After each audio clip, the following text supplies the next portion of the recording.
গরমে হারিয়ে গিয়েছিল স্বস্তি, তাই ভগবান আমাদের ওপর দয়া করে দিয়ে দিল সামান্য বৃষ্টি। আজ বিকেলে বেশ সুন্দর বৃষ্টি হয়েছিল, ওয়েদারটা ঠান্ডা ছিল, তাই চলো স্পেশাল কিছু হোক। আজ আমরা বানাবো ফুচকা। ফুচকা তৈরি প্রথমে এই আলুর ছালগুলিকে ভালোভাবে ছাড়িয়ে নিচ্ছে।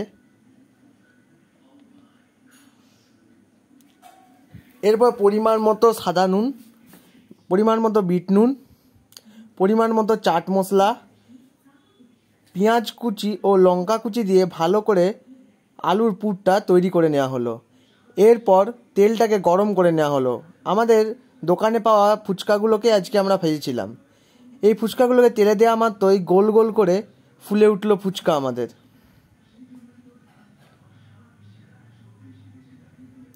এরপর ফুচকাগুলির মধ্যে সেই আলুর মাখা পুরটাকে দিয়ে দেওয়া হলো।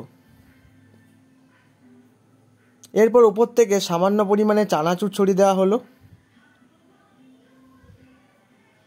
সামান্য পরিমাণে কুচো পেঁয়াজ দিয়ে দেওয়া হলো।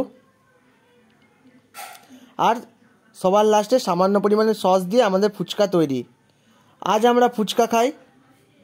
ফুচকাগুলো খেতেও বেশ দারুণ হয়েছিল। তো পরের ভ্লগে তোমাদের সঙ্গে দেখা হচ্ছে। Tata, bye bye, good night.